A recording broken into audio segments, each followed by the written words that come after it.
Good afternoon and welcome back to the ANZ Hearthstone Open presented by Blizzard and AEL. It is now time for a neat match to decide the placings for our high school competition. And I'm Mendrix. Joining me, of course, is Bard. Mate, did you have a good lunch? Yeah, just a perfect thing to sort of bridge the gap between Hearthstone and more good Hearthstone is bite to eat. So fully replenished, got the energy back, refresh my mana for the turn, I guess, in Hearthstone terms, and we're ready to cast in our own way a very sumptuous spell indeed. I think if we had to put a card, sort of, I guess, attribute towards it, it'd be Nourish, wouldn't it? I feel like we nourished Yeah, ourselves. no, that's right. Yeah. I've drawn some cards, gained some mana crystals, whatever you want to say. My resources, vital resources have been replenished, Mendrix. If I was falling apart before, I am revitalized and ready to go. Excellent. Well, before we do bring you the action, of course, we need to shout out those responsible for helping us bring the action. And that is, of course, going to be McDonald's Australia, who are bringing all of the highlights of the competition. Make sure you catch all of the I'm loving it moments at the end of the show on AEL socials. Hell, you can even let us know what's happening, which ones you'd love to capture by putting into chat, I'm loving it, and letting us know that this is a moment that needs to be immortalized.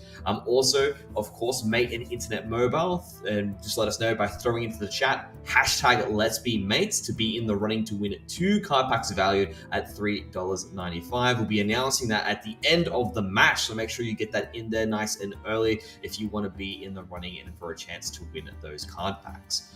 That being said, Bard, we are going to have the pleasure of rewatching Jake once again. Jake's going to be back. Has actually qualified this time as well, so it's going to be pretty good in that sense. So looking pretty good on that one. What are you feeling on this one, Bard?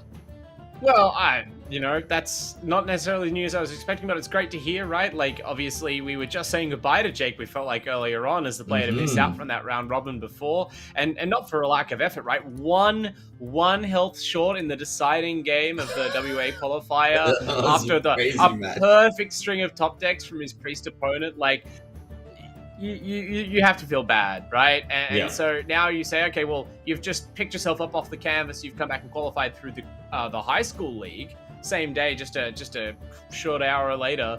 That's pretty cool. So now Jake back with a vengeance, playing for that money and seeding. Absolutely. And I think the thing is, to be honest, like the seedings are all, again, playing for the seeding, right? You want to be the first to come into it, but ideally being able to go, I've already qualified is a very good feeling on that back end. But of course, if you want to be able to get yourself an extra $25 when win that $50 prize pool, you have to come first, right? So Jake, of course, wants to walk away with a little bit of an extra prize coming into the rest of this competition.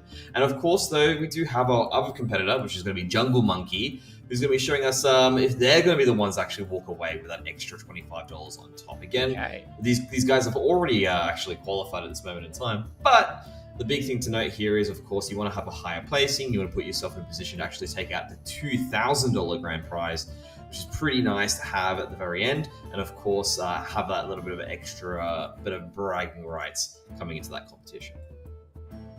Yeah, I mean, sort of how I was thinking of it is there's not really any losers in this match, but you can be more of a winner, you know? So obviously, given the choice between first and second, I mean, what are you gonna play for, Mendrix? I'm gunning for first, right? You're not gonna rest on your laurels. I don't know, man. You're not really giving a compelling argument. Of course, I'm going for first, 100%. I was about to say, I mean, okay, maybe you don't have the killer instinct, right? You know, one of it, we take things at a different level of competitiveness. I remember our mercenary stint from last year, you know. Yeah, I had to bring it up, huh? Yeah, I mean, what is bragging rights for other than, bragging? So hey, you never know. My mercenaries are pumped at right now. Who knows what's happening? Feel free to challenge me anytime, you know. But if you come with the king, you best not miss. It's true. That's very true in that sense as well. I haven't had a chance to actually have a quick look at the deck set. Have you had an opportunity to check those out? I believe we do know that Jake the Dog will be running the same the same match that he had last time, and I'm having a quick look at that. He had the Warlock, the Hunter, and the Druid. Of course, the Quest Hunter being the only non-aggro variant that was available. But I haven't had a chance to actually check out our friend on the other side, Jungle Monkey. Yeah, no, I hadn't. I was in the dark as to a finalist for the high school segment, so I obviously didn't even realize it was Jake the Dog. And I mean, we can assume it's the same lineup of decks for Jake. Didn't go back to the shop and pick an all control lineup just for this match. Imagine if he did. He just brought him out of the blue. He's like, yeah, I can That play. would be potent. I can play all of them.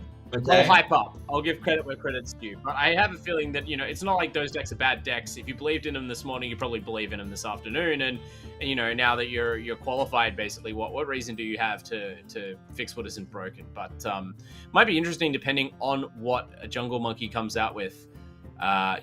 Jungle Monk. Which matchups we actually get, right? Whether we get a sort of different flavor to we got mostly aggro mirrors this morning, a few sort of aggro combo decks set up. So yeah, we'll have to see what actually eventuates. Well, definitely I hope that we do see something a little bit different here, of course, from our friend Jungle Monk. I think I was saying you're calling him Jungle Monkey, but I think he's just called Jungle Monk at the moment. I think it is just a little bit of a mix in terms of what he's got there, because I've seen him in other competitions running there's around. What tag you like register versus what tag are you in the client sort of situation? Would you rather be a Jungle Monkey or a Jungle Monk? I feel like Jungle Monk, it might just be because, it's Hearthstone, right? You got Warcraft flavor, there's like actual, like a Jungle Monk, that sounds like a card, right? True. Like, so I'm imagining being like you could be like a cool aesthetic. With like I've never heard of a Jungle Monk before. I've heard of like mountain monks, and I've heard of, like temple monks and all sorts of stuff, but I've never heard of a Jungle Monk. How do you feel like that would feel like their general day-to-day of life would be like?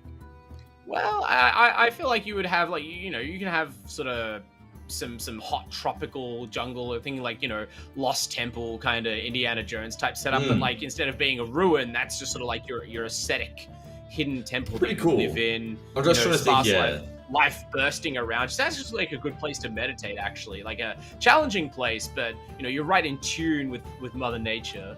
It'd be cool if you just had like a giant like tree house at the top, and you'd be just like meditating at the top of the tree. Okay, yeah, like a hermitage type situation. Yeah, this hidden tree home. Yeah, I mean, no one's gonna come and interrupt no one's interrupting your monthly contemplation there. Yeah, like. If you go to a monastery on a mountain, that's too obvious. People are going to keep showing up asking you to train them in Kung Fu. Hide in the jungle in a tree, no Kung Fu visitors. Imagine if you just had like an army of like, trained up animals around him from the jungle. That would be that'd be really cool. And then you could imagine this is a whole new deck archetype we're building right now. Blizzard, you should take all this information. You could have Blizzard, when you do the jungle expansion, hit us up. Hit us up. We've got this plan. This is all this on the fly. We've figured this out right off the bat. So pretty good on that sense. As we do know, we're still just waiting for everyone to get ready. Waiting to see what's happening. We are waiting for the players here, just to figure out what's going on. Checking to just see in terms of who's ready to roll. I believe I do see Jungle Monks ready to jump into the action, and they're definitely just doing their they played their dummy match. I think we're currently deciding on decks, right? We're about to get down to it here to decide who will be the ultimate champion of our high school qualifier, and who will have to settle for mere second place qualification to our challengers stage, which is starting to look stacked. Mendrix, when you add in the two players we threw in there this morning, we had Farbs and Blitz qualify from WA. Now we're gonna have Jake the Dog as a third WA representative, which I'm sure everyone from WA very happy from, and Jungle Monk, I believe, representing New Zealand. So we've got Trans-Tasman representation there as well. Even before tomorrow morning, we're gonna add two more New Zealanders from the actual New Zealand qualifier. So we're starting to really create a nasty rogues gallery of elite Hearthstone players from around the region, and very soon the finals will be upon us. Yeah, I really love that you bring that point up as well, because that's what's so great about the competition. Is, of course, it is completely around both Australia and New Zealand. You're going to have all the opportunities from around the country to join in and have some fun. So plenty of opportunities there. And again, going back to the fact that we've got Jake the Dog into this, multiple paths to actually qualify, which is really nice as well. So it means that everyone sometimes gets a little extra chances. That idea of, hey, you know what, just because you were knocked out once doesn't mean you're completely out of the competition is really nice as well. So a little bit of I feel like there's a bit of some Cinderella stories be coming into the mix. I mean, I'm thinking about these guys from WA in terms of what they've brought us so far, and it is a little bit of an unknown quantity, right? I feel like when we do our commentating on Hearthstone cards, when we see these players bring in these massive control decks, or perhaps even the Miracle Rogue plays, the ones that really understand those super sequences and making sure that they play it out and map it out correctly, I feel like they just seem to be on a pretty powerful level, and I'd love to see what these guys, stepping up to the plate, looking at Jake the Dog, looking at Blitz, looking at Farbs, how they would actually fare against the Vexanites of the competition, right? Vexanite just seemed to be unstoppable going through the amount of players that he went through during our East Conference. So a lot of different players a lot of returning names that we saw from the past as well coming into it, and these guys are really going to have their work cut out for them. But of course, we don't know yet. We have to wait until they do get themselves up to the plate and actually see how they fare when they bite their teeth into it. Yeah, I mean, as you pointed out, right, it's been interesting to see what variance there is in decks that players have brought along. And in particular, when the players in WA, it's not just that people today are bringing more of the aggro decks, it's that they are mostly playing aggro mirrors, whereas I feel like one of the defining factors in this meta that's evolved, obviously, we started this league pretty much on the release of Murder at Castle Nathria, the current most recent Hearthstone expansion. And that expansion giving every player a copy of I want to say Grand Duke Theater, but that is not the card. I've read Prince Renathal, one of the other nobles. Prince Renathal, just giving every player the option to play a 40 card deck and have 40 life. Like, if you didn't think the 10 extra life was going to make a difference, it really has, right? I feel like that has been the factor in pushing aggro decks away. It's almost like I wasn't casting back when like Reno Jackson was like the card defining Hearthstone, but I know vaguely what that did to the meta, and obviously I feel like this might even be a more potent card, arguably, because you don't have to rely on drawing it at the correct time or having to spend mana on it. You just automatically have 40 life, and that gives so many decks a buffer to focus on the late game, or pushes decks that would normally be more aggressive to build around a sort of multiplicative combo-based win con that can reach the really high damage totals you need to burst down these ramp druids, control shamans, skeleton mages, quest hunters, even the quest hunter itself, right? We've noticed there hasn't really been any face hunters that aren't quest hunters for a while, and it just seems to be obvious that a deck that's as focused on converting cards into damage quickly, more so than efficiently in terms of cards, that focuses on mana efficiency, it's just not going to be able to count to 40 like it counts to 30, and so you have to turn to this quest as a repeatable damage source, something that, especially once you get to the end of the quest and you summon Tavish, now all your cards doing like double, triple the damage they would normally represent. Cards that aren't even normally damage spells are effectively damage spells because they refresh the hero power. Like, these are all just the knock-on effects of adding that one legendary in the expansion. And this qualifier today, or our previous qualifier and the one upcoming, almost feels like it's a land hidden away from time. Like, this is a land where this expansion never released, or at least Prince Renathal never released. Everyone shook hands and agreed not to play 40 card decks. Mm-hmm. And we're seeing what it looks like in a universe where that's not the meta, and it's just everyone playing all out aggro and blowing each other up on like turn 5 because the current aggro tools are kind of balanced around people having 40 life. It is a really good point that you bring up there, and I think that's what's interesting about this in terms of the next two players that we have coming to. Of course, Jake the Dog was one of the aggro iterations of that, but Jungle Monk seems to be a bit different in that sense. Jungle Monk's actually bringing a few more of those Prince Renathal decks into the mix, especially with the Mage and the Druid. So, very interesting in that. I can see that we are jumping into the match there. I just want to go through the bans quickly before we do jump into that action. And as we can see here, the bans are Jake the Dog doesn't have access to his Prince Renathal Quest Hunter, but Jungle Monk has lost the Mage, but we'll still have the Miracle Rogue and of course the Ramp Druid. On the flip side, the Aggro Beast Druid is going up against the Aggro Imp Warlock. Yeah, this Miracle Rogue has just become the deck of the meta, right? Like, we're talking about the sort of axis between aggro and ramp, but aggro and control. But for the players or the regions that are like fully embracing the 40 life Prince Renathal metagame, it seems like this rogue combo archetype, this is the other option. And Face Hunter to some degree, but especially everyone's lineup has this deck or some close variant of this deck. And I am interested in seeing, how people change it up. Even if you change just a couple of cards, it can really make a difference with a deck like this that's capable of like drawing most of its deck. But yeah, we're seeing more consistency in this rogue list than nearly any other, right? It's always the same win conditions. It's mostly the same kit everyone's used to because you can't stray too far without breaking the synergy. And it mostly seems to come down to, can you get that Sinstone graveyard down on turn 2? Can you hit Edwin like within a couple of turns of having mana for it while the game is sort of still in the balance? And you know, if the matchup's a bit slower, are you able to find Shroud of Concealment? If the matchup's a bit faster, are you able to find the Wild Paw Null? You know, how do you feel about this? Are you tired of this deck yet? Do you sort of feel like it's healthy? Do you feel like I feel like it's healthy. I do feel like it's healthy. I feel like it sort of does hit the mark. It's winning a lot. Well, that's the thing though, because what I want to take into account here is I don't think there's anyone that's actually been putting in like certain tech cards to manage it. That's like their main issue. I reckon that will be the next evolve iteration of this tournament, right? People are going to look at this. Obviously, this rogue deck is doing so much work at the moment. What's the specific tech cards we need to actually start meshing with it? Normally, you know, you can see that with cards that obviously like add extra mana to the attack, like onto the field, like the Neophytes, for example, were a great representation of the card. Basically, anything that increases costs will probably be with the tech that these people need to score. The players need to sort of start adding into the play as well. So looking here though, off the bat, that we can see Jake the Dog is starting to get a lot of those extra attacks into play here. Jungle Monk still has a good chunk of HP to play with. Does have that Shroud of Concealment as a sort of get out of free card, so he's probably quite happy to sit back, relax, and just continue to get a decent hand in play to obviously get to that point and pull off a miracle that we know these rogues do.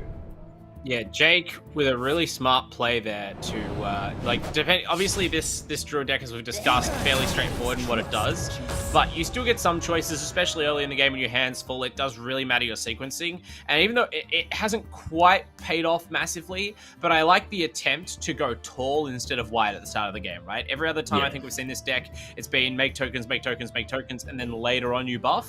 But against this rogue deck, I definitely agree you're much better off trying as fast as you can to make one really large minion. We've seen that work for the priest deck. We've seen that work for a couple of decks against the rogue. And this is not a rogue deck that's playing Assassinate or whatever. I can't remember all the rogue cards, but there's not a lot of unconditional minion removal. There's only a few pieces of minion interaction to start with, and most of them are, you know, just an amount of damage and not even that efficient. So if you can out-temper them, if you can make a sufficiently large minion, especially if it has taunt, you know, that can be one way to put the rogue further behind than they can come back from. Because that's kind of the thing about this deck, right? You say, oh, well, people will just start teching against it, but the whole nature of these rogue combo decks in particular is how hard they are to tech against it. You did mention, obviously, people aren't playing the Watchtowers, these cost increasing cards at the moment, but like, you know, how hard can you afford to tech against this one specific deck? And even the cards that are good against other sort of hand-based archetypes like Theatar, right? We've seen the Control Shamans in particular really messing up, say, Skeleton Mage or the Warlock combo decks. They're trying to hold these expensive cards in hand by just pinching them. But because the Miracle Rogue decks, apart from cards like Edwin that you tend to play the turn you draw them, no one card is like the key win condition. It's the cumulative effect of how all the cards interact as you draw and play them that kind of somehow creates a 2020 stealth ghost on turn 5. Yeah, exactly. Whenever these come out of the blue, I mean, 2020 is a bit much, but at least you. Okay, I exaggerate slightly, but not by much. Not by much. I mean, what's the biggest we've seen? I think the biggest we've seen is a 9/9 ghost. I've seen a 13/13 ghost, not today, but like okay, fair enough. Fair enough. That's true. And Edwin can definitely be a 20. Oh, 100%. Very large. Edwin can be huge, right? Especially when played in the right sense. One thing I just want to take into account here that Jake the Dog picked up earlier was actually the scale of Onyxia. Now, obviously, that's something you can't really play right off the bat, but it is going to definitely be a way for him to actually have a refill later in the later stages of the game that normally the Druid doesn't have access to. You can see he's already gone quite wide now by putting in these otters into play. We have to wait and see if there's actually going to be a response here from Jungle Monk. He does have the Edwin in hand, 5 mana in that at this moment in time as well. But I think you've got a bit of time here to actually play, get a few more extra cards, to perhaps get a very strong Edwin if you want to. Yeah, I guess the question here is, even if you weren't trying to play the Edwin here, if you decided, no, I can wait, what else are you doing with your turn that's productive, right? Because it's one thing to think, I don't want to waste my Edwin, but it's more important to say, I don't want to waste my turn. Yeah. So your alternative, if you don't want to play Edwin, the one other option you have here, if you want to put off that decision, is playing Door of Shadows. But without it being infused, it's not really a great card. So I think at this point, you just jam your Edwin. especially considering you do also have Necrolord Draka in hand, so you have like this other backup win con that's almost more important to be discounted, and unfortunately the Edwin bricks almost literally as hard as it can at this point. That is the most expensive card you could have drawn, given that Draka is already in your hand. So yeah. you took a calculated risk, but you know the universe was not kind to your calculations. I'm not gonna say Jungle Monk is bad at math, even though that's the funny punchline. It was literally just. There was a gamble. There was a gamble. Yeah, there was 100% a gamble that was put into position there by Jungle Monk, and unfortunately drew short. And Jake the Dog, on the other hand, has buffed up the otters. These otters are definitely starting to not look as cute as they were before. Mm-hmm. And I feel like now you can see the damage is really starting to pile up, and Jungle Monk under some real pressure. Yeah, I mean, like, this has kind of been an offense developed out of nowhere, right? We were talking earlier in the day and certainly seeing examples of it, of how this Druid deck easily runs out of steam, kind of peters out, doesn't really put a lot of pressure if you clear the early board. But, you know, this is the kind of a Hearthstone signature, right? Like, there's so many ways to access unusual game states, even for pretty closed-ended decks. As long as you have this, like, Discover effect in your deck, you're able to suddenly find your way into a couple of different spells that are way bigger ticket than anything you normally play. Summon a whole board of Whelps out of one card, whole board of Otters out of one card, top deck a Crooked Cook as card draw engine, top deck that into, you know, Pride's Fury, and suddenly Jake the Dog's in the driver's seat again. I'm not going to say has won the game, because I don't think we quite have lethal. I think he has. He has lethal. He needs to get those Otters off, because he's got the Scales in hand.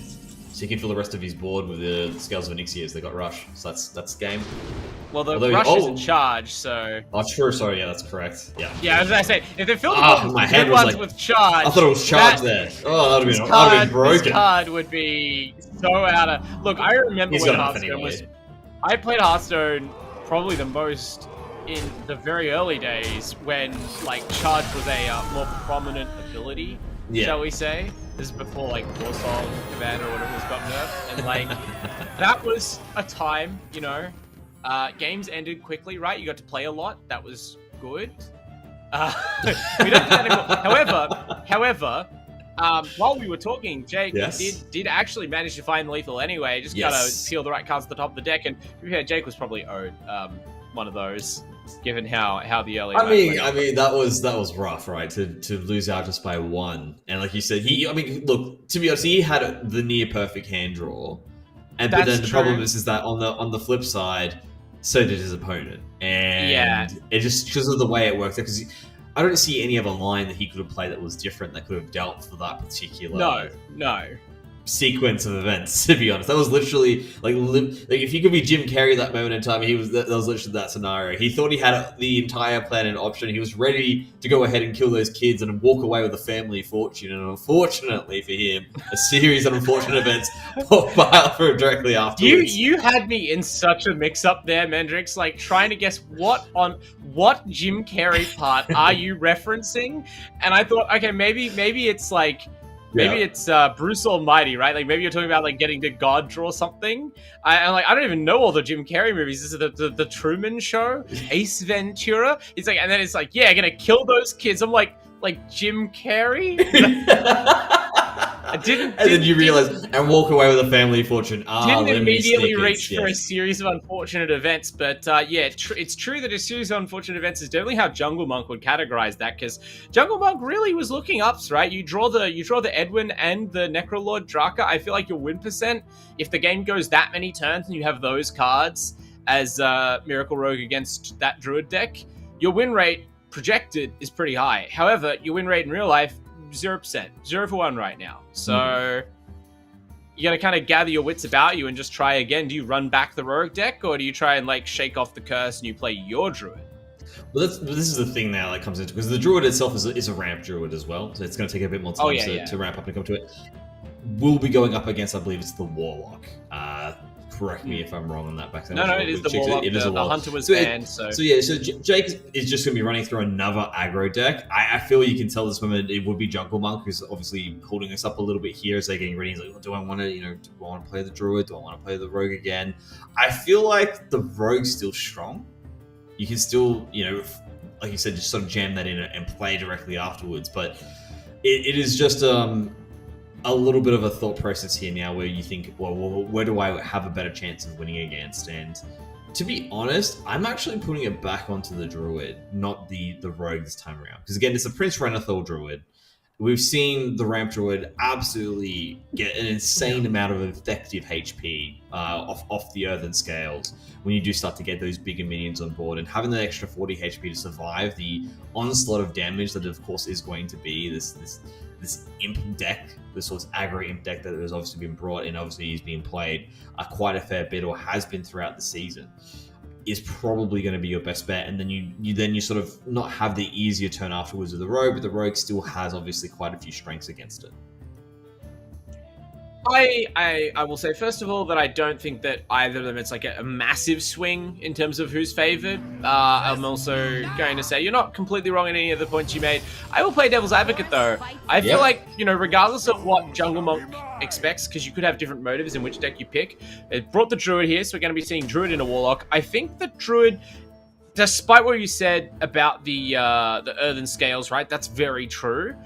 I feel like this deck has a higher fail rate against the Warlock. Like, you're more likely to have a hand or a sequence of draws as this Druid that loses to a really strong draw from Jake the Dog's Warlock. How many times can Jake the Dog get a God hand? I mean, like, the last time he lost, it was let's be honest, it was a God hand. That was like the planets aligned, but for some reason, I believe Farbs just had the fifth element on Earth, and then the power just couldn't get through, right? That's literally what happened there. Okay. Hey, you really got that cinema brain going today, eh? Just a little bit, yeah. Well, no, all I will say to that is that this isn't like I'm splitting my Warlock's focus between curses and imps or, whatever. This is the all-in, like, imp deck, right? So you have a number of different combinations that are strong enough to qualify as a God hand. It's really just sort of like any imps into any sort of force multiplier, be that Impending Catastrophe, be that Vile Library, be that Shady Bartender, be that Imp King, even Sea Giant, right? Or Flustered Librarian is like, they aren't as good, but that's still, if you have a couple of those to string together, that's a lot of pressure straight away as well. And as opposed to the Rogue deck, right, which is equally consistent and equally fast, so you're never going to be out of the race, the Rogue deck, as we've seen. And it is very capable of making, like, a single very large minion. And as much as we just sort of said, well, the Rogue deck can get tempoed out by a big minion out of the Druid, the Warlock deck especially is vulnerably getting tempoed out by a single large minion. We literally just saw that before. Yeah. Jake's still kind of trying to recover from that happening.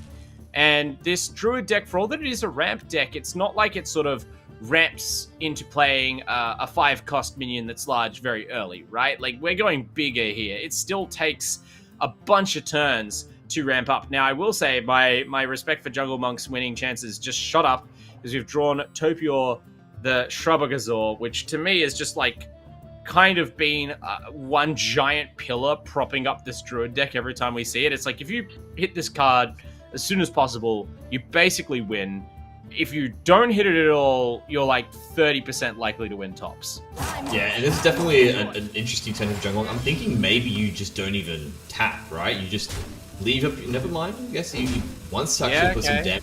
Let's put that Voidwalker down, and we'll actually put that damage across. Of course, your Taunt still remains alive, so that's going to provide a little bit less damage here. But you can see right off the bat, Jake the Dog does not want to waste any time. Wants to really begin ramping up that damage. We'll obviously summon up those extra imps as well. Prince Renathal into hand, not really the best draw here, so it'll be interesting to see what Jungle Monk decides to do. I think Jungle Monk's just happy to have something playable, right? Like, Prince Renathal, obviously, it's never going to be the most exciting card to have to play, because it's effectively just a vanilla minion. But it is a 3 mana, 3/4 body, and compared that to drawing, like, another 8-cost spell you can't cast. Well. Yeah, this is why you cleared the Voidwalker, because you sort of go, well, it's a Voidwalker, it's not an imp, how bad can it be to have it on board, yada, yada, yada, and then you're like, wait, what if they put down a Vile Library buff behind a taunt or 2 taunts? Can I recover?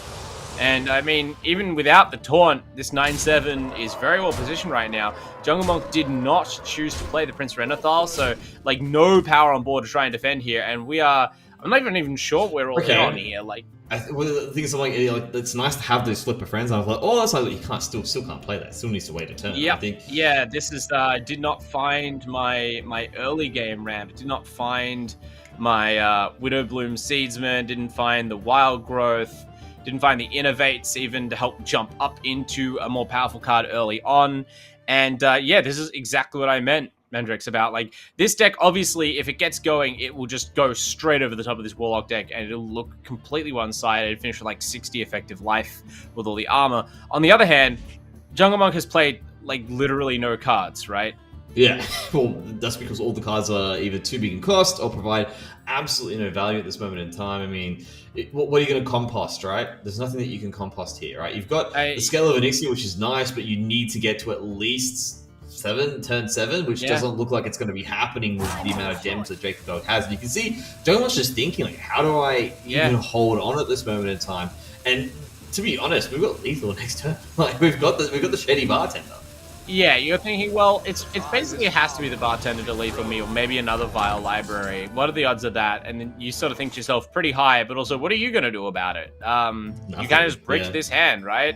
Jungle Monk just out of luck, and yeah, I don't know what to say. Like, I don't think that Jungle Monk missed the line. That's not what I was saying. This is not like criticism of the players' plays in this game. It's just driving home the point I made about, well, you know, if you play the ramp deck, sometimes this will occur to you.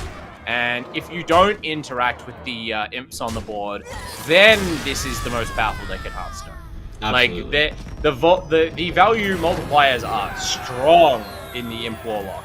It's just that everyone else has gotten the message and gotten very good at keeping the imps off the board and at then, you know, kind of crushing the Warlock deck before it can, like, double spell and get it all done in one turn. But that's not what the Druid's up to, and so we're going to get a deciding game 3, Mendrix. It literally is kind of like a garden and weeds, right? If you get rid of the weeds very quickly, you don't have much work that you have to worry about. But if you let them fester, unfortunately, that garden is definitely going to beat you, and you're going to have to hire a professional in to deal with that garden afterwards. So you can definitely see in this scenario here, unfortunately, like you said, there was just no gardener there to actually play out the weeds, and those imps just became too much and completely overwhelmed Jungle Monk at that point in time. So big congratulations to Jake the Dog here. Definitely had a little bit of unlucky turns in the last tournament, but was able to bring it back this time around. And that does mean, of course, that it is going to be Jake the Dog walking away with that $50 on that play as well. Just have a quick check. So what were we going to say there, Bart? Oh, I was going to apologize for calling it was a game 3. I forgot that Jake the Dog actually got up. I was so used to Jake the Dog on the comeback trail from the last tournament. I sort of just mentally set it aside. But of course, that's the clean 2-0, and Jake has completed that dramatic reversal to now be seeded number 1 through the high school bracket. Absolutely right, and then you can kind of shows you as well sometimes. Hey, you know, you just need to have the right turn, and obviously your opponent obviously does not get the right sequence of cards as well, and that actually is sometimes the nature of the game. Not trying to take anything away from Jake the Dog, you can see, you know, he was definitely well and truly on the same level as his opponents in the previous matches. It's just this time around, you can just tell. Oh, unfortunately, in that last match, there was just no contents there. The draws just were not able to hit the same mark. So unfortunately there, it does mean that it is going to be our friend Jungle Monk walking away with a $25, still has the qualification, still has the opportunity to win a $2,000. So it's not all, unfortunately, rain they're coming across, but does still have some silver linings to work with. That being said, Bard, that's it for today. It was actually a very quick, very, very quick show match. Very nice for us to have that in play there. Of course, the high school qualifiers have been being played out at other points in time.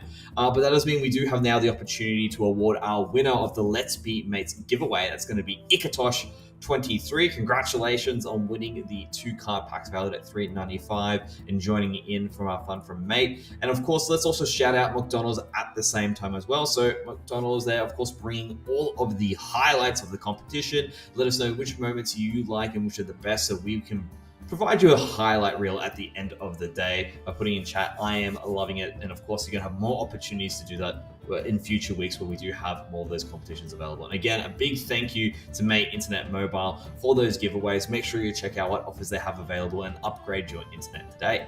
Bard, anything else before we do close out the day? And of course, you know, get ready for the next week ahead. Not that much. I guess I'll just sort of thank you for the cast today, Mendrix. Pleasure as always, if it's short and sweet. And also to the production team as well. And just to make sure to the viewers, thanks for tuning in.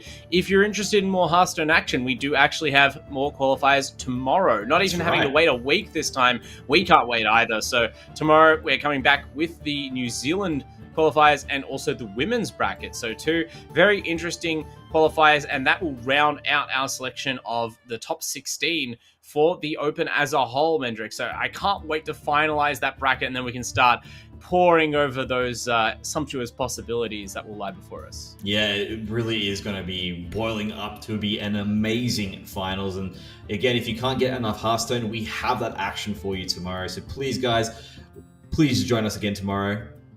We'll see you there.